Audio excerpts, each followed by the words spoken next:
नमस्कार, जय हिंद, वंदे मातरम। दोस्तों, स्वागत है आप सभी का गुरुजी वर्ल्ड एग्जाम स्टडी प्लेटफॉर्म में। राष्ट्र हित में शिक्षा, this Dheeraj Dwivedi from Guruji world.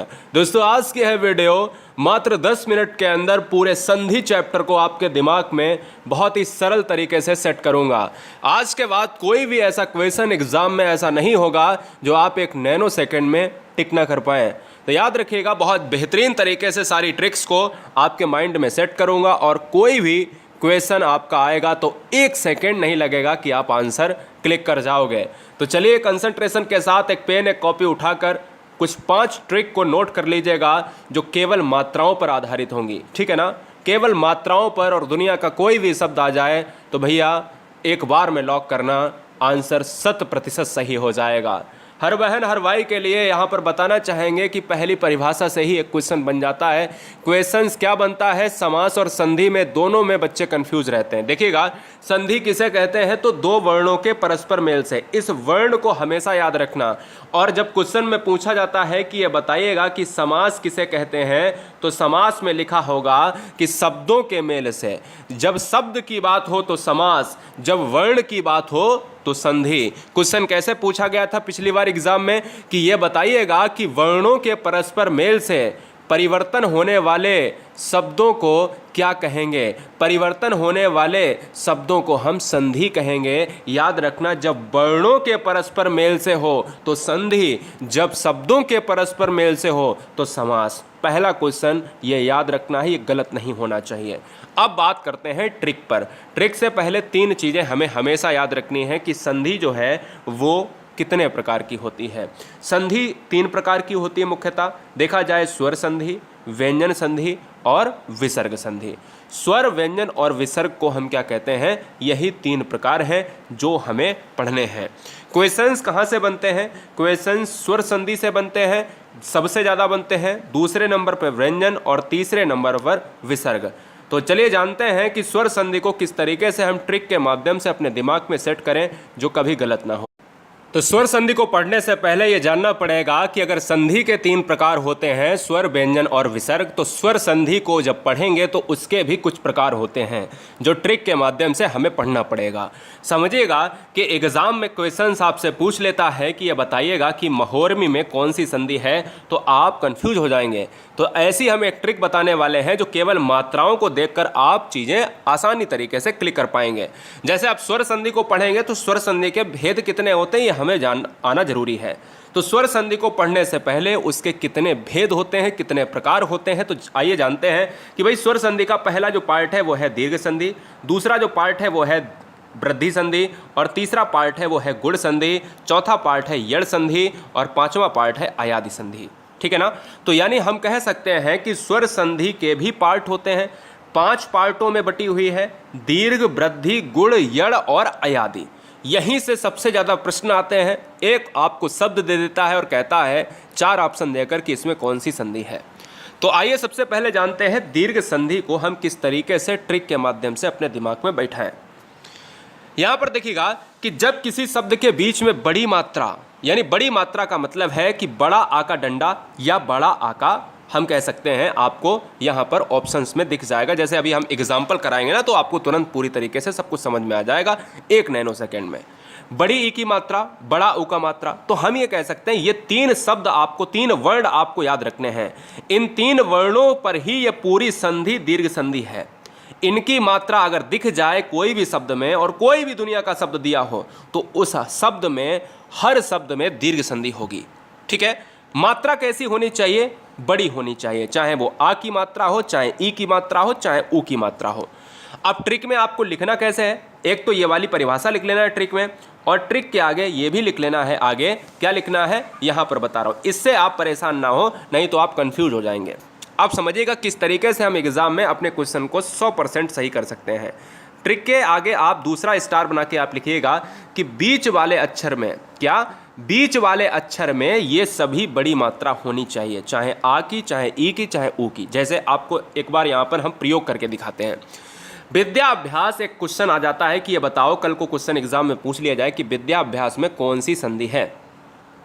तो बीच वाला अक्षर हमारा कौन सा है, ये देखो बीच वाला अक्षर है, यहाँ पर क्या है, ये यहाँ पर बड़ा आ का डंडा है, तो मैं कह सकता हूँ कि संधि की बात करें, मुझे बीच वाला अक्षर देखना है और तुरंत मुझे संधि के ऑप्शन में दीर्घ मार देना है।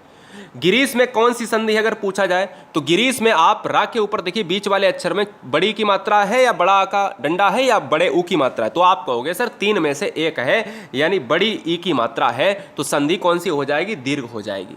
बधूत्सव की बात करें तो आप यहां देख रहे होंगे कि बधूत्सव में कौन सी डंडा है, तो हम ये कहेंगे कि बड़ी ऊ की मात्रा है, तो तुरंत आपका आंसर बीच वाले में बड़ा आ का डंडा, बड़ी ई की मात्रा या बड़ा ऊ की मात्रा है, तो तुरंत संधियों में दीर्घ संधि हो जाएगी।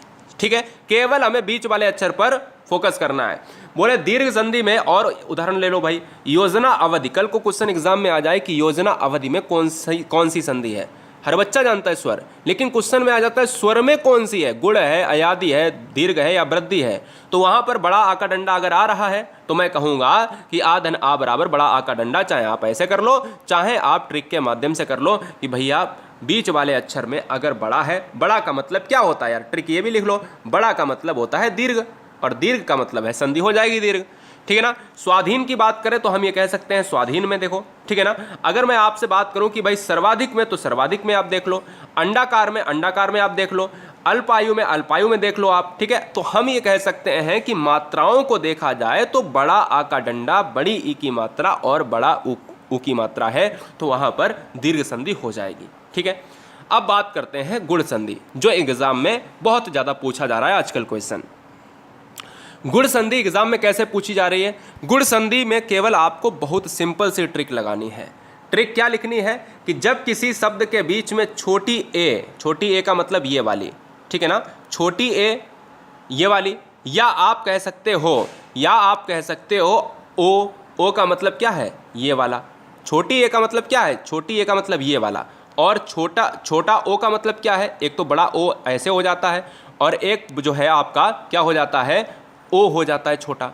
तो आप ये कह सकते हो कि अगर इस डंडे के ऊपर ये मात्रा है और अर आ रहा है, ऋषि आ रहा है, तो वहां पर दुनिया के हर शब्द में गुण संधि होगी।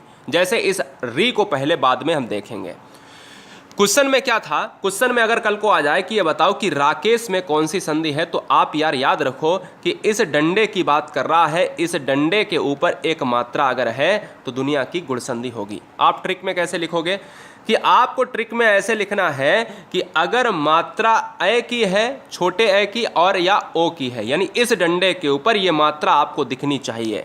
जैसे सुरेंद्र में कौन सी संधि है, तो सुरेंद्र में आपको इस सुरेंद्र से मतलब नहीं है, इस मात्रा से मतलब है। अगर एक मात्रा आ रही है तो तुरंत आप आंसर लगाइएगा गुण संधि। ठीक है। गणेश में कौन सी संधि है, इस गणेश से मतलब नहीं है, इस मात्रा को देखिएगा, अगर डंडे के ऊपर एक मात्रा है तो तुरंत आप गुण संधि लगाइएगा। हमें सूर्योदय में देखिएगा, सूर्योदय में हमें इस सूर्योदय से मतलब नहीं है, हमें तो इस मात्रा को देखना है, अगर एक मात्रा है तो गुण संधि लगानी है।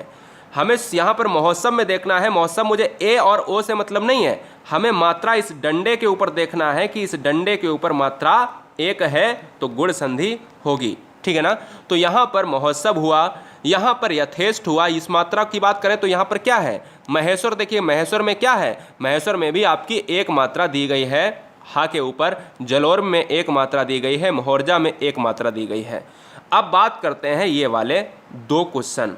ये दो क्वेश्चन यहाँ पर और समझाने की बात है कि अगर ब्रह्मर्षि आ जाए, महर्षि आ जाए, ठीक है ना, कुछ भी आ जाए, ऋषि वाले वर्ड अगर आ जाए तो वो भी वहाँ पर आपको गुण संधि लगानी होगी। ये भी क्वेश्चन में हमेशा याद रखना। तो तीन कॉन्सेप्ट ये वाले हैं, तीन मात्राओं के ऊपर पूरा गुण संधि है। दुनिया में कोई भी संधि आ जाए लगा दोगे, मुझे पता है लगा दोगे ना, बिल्कुल लगा दोगे। अगर एक मात्रा है तो गुण संधि लगेगी, यही ट्रिक आपको लगानी है। गुण संधि के बाद आपको यड़ संधि देखना है। यड़ संधि से पहले हम आपको वृद्धि पढ़ा देते हैं, यड़ संधि बाद में अभी पढ़ाएंगे, वृद्धि पहले पढ़ लो, समझिएगा।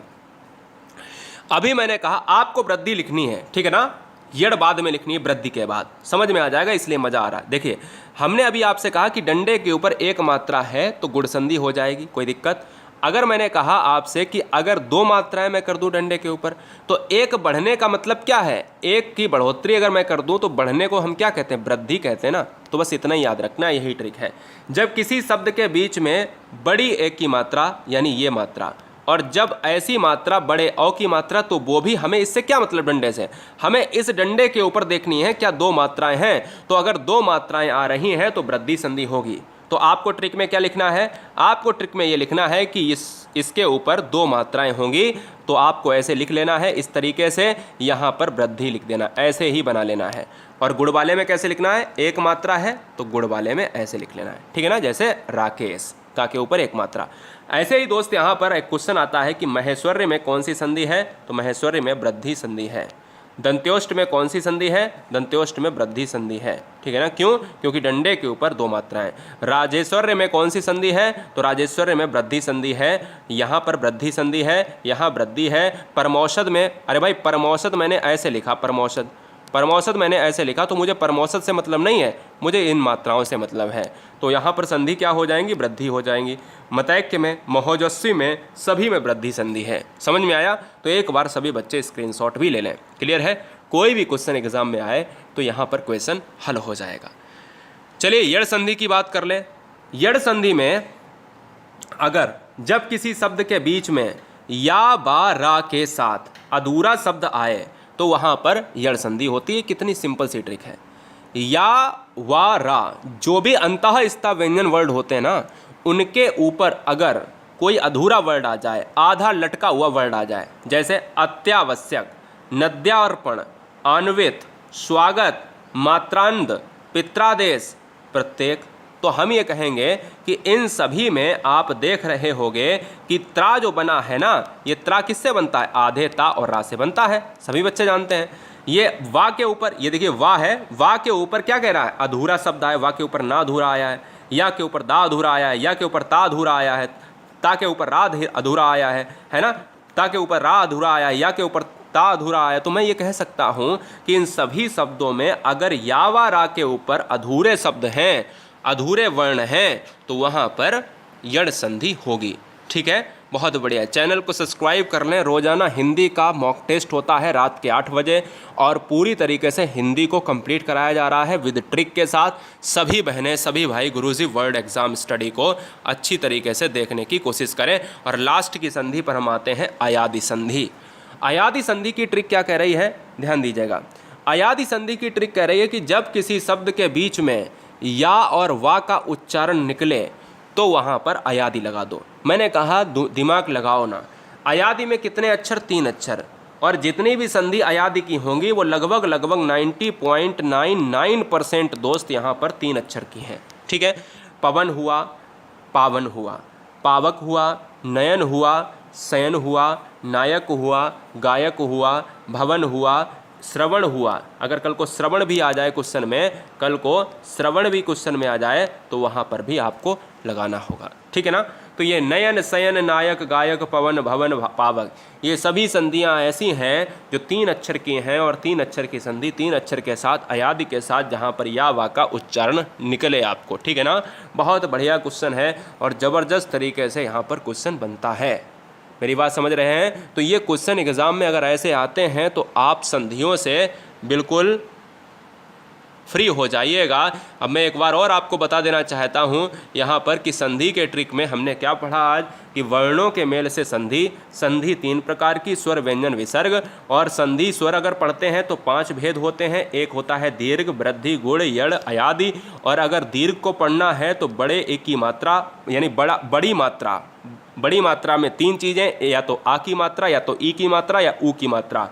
क्यों बड़ी? बड़ी का मतलब है, ट्रिक क्या है, बड़ी, बड़ी का मतलब है, बड़ा का मतलब है दीर्घ। ठीक है, तो दीर्घ संधि में बीच वाले अक्षर को हमें देखना है। संधि को करते समय हमें बीच वाले अक्षर पर देखना है कि अगर बड़ी आ का मात्रा आ रहा है, बड़ा आ का मात्रा आ रहा है, बड़ी ई की मात्रा आ रहा है, या बड़ा ऊ की मात्रा है, तो वहाँ पर क्या हमें लगाना है, वहाँ पर हमें लगा देना है भैया, वहाँ पर हमें लगा देना है दीर्घ संधि लगा देना है। ठीक है, हम गुण संधि में देखते हैं तो मैंने कहा डंडे के ऊपर अगर एक मात्रा है तो यहाँ पर ऐसे आप लिख लीजिएगा, गुण संधि हो जाए। तो जितनी भी मात्राएं आपको दिख रही हैं वो सभी मात्राएं क्या हैं, वो सभी मात्राएं दोस्त यहाँ पर गुण संधि हैं। यड़ गुण से पहले मैंने वृद्धि को बताया आपको। कि वृद्धि संधि में अगर एक मात्रा थी तो मैंने कहा गुण संधि है, अगर मैंने कहा दो मात्राएं हैं तो वृद्धि संधि हो जाएगी, कि कोई दिक्कत। तो यहाँ पर जितनी भी मात्राएं दो की बात करें तो वहाँ पर आपको लगा देनी है वृद्धि संधि। हमने कहा यड़ संधि है, यावा रा के ऊपर कोई आधा अधूरा वर्ड लटका हुआ है तो मैंने कहा वहाँ पर क्या हो जाएगा, शब्दों के रूप में वहाँ पर हो जाएगा यड़ संधि। अगर मैंने आपसे कहा दोस्त अयादि संधि की बात करें तो अयादि संधि में 3 शब्दों की बात करें तो 3 शब्द हैं, अयादि संधि के साथ 3 वर्ड की बात, तो भाई अयादि को लॉक करेंगे। तो अब इसके बाद हम जो है टेस्ट पेपर लगा लेंगे संधि का, और रात के 8 बजे तो पूरी तरीके से ऑल चैप्टर का मॉक टेस्ट होता ही है। और साथ में मैं बताना चाहता हूं आप सभी को कि यहां पर हम विसर्ग संधि को भी पढ़ने वाले हैं। तो love you guys, thanks for watching video गुरु से वर्ड एग्जाम स्टडी। तो लाइक तो बनता है, चैनल को सब्सक्राइब जरूर करें यदि आपको हॉनेस्टी तरीके से, पूरी तरीके से, ईमानदारी तरीके से सिलेक्शन चाहिए। Love you guys, thanks for watching video गुरु से वर्ड।